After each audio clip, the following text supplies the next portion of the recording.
राज्य में बढ़ी खाइबा तेलर मूल्य पाम तेल ठारू आरंभ कर सूर्यमुखी तेल और सोरिष तेल प्रमुखर मूल्य बढ़ी। इंडोनेशिया सरकार अंतर्जातीय बजार में सबुठारु अधिक पाम तेल उत्पादन करिथाए। एबे इंडोनेशिया सरकार एक नुआ नियम आनिछंती। नियम को B50 बोली कहुच्छी। नियम अनुसार इंडोनेशिया रे जेतिकी पाम तेल उत्पादन कराजिबो ताहार 50% बायोडीजेल पई संचित हेबो। एथिपाई प्राय 50% तेल जोगाण रे वर्तमान बाधा सृष्टि होईछि।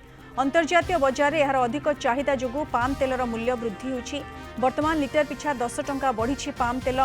खाली सेतिकी नुहे बरं सूर्यमुखी तेल दर लिटर पिछा 15 टंका बढ़िथिबा बेले सोरिष तेल लिटर पिछा 5 टंका बढ़ी। विश्व में युद्ध परिस्थिति जोगु जोगाण रे अनेक असुविधा होईछि। आगको स्थिति एमिति रहिले खाइबा तेल दर आहुरी बढ़ी पारे बोली कहिसेंती ओडिशा व्यवसाय महासंघर महासचिव सुधाकर पंडा।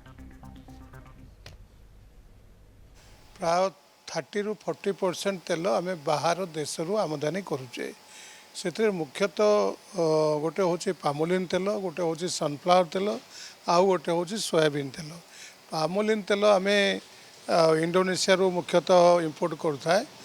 इंडोनेशिया गवर्नमेंट एवं अति निकट में से माने गोटे नोटिफिकेशन जारी कर जेते पामोलिन प्रोडक्शन होची तार 50% से माने बायोडीजेल करने देवाई बाध्यतामूलक।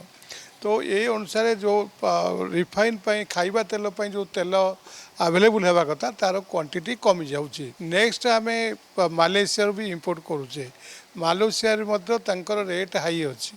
तेणु इंटरनेशनल मार्केट जो रेट हम तार अनुसार भारत में खाइबा तेलर दर वृद्धि घटुची।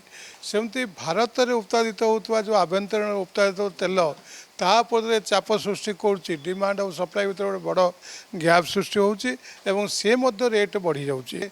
जो सबुरा को जाऊँगी सप्लाई होची सेठी जदि आम कंट्रोल करिपरिबा ताहले साधारणतः भारत में तेलर टिके रेट सुविधा रही आम हिसाब करवा।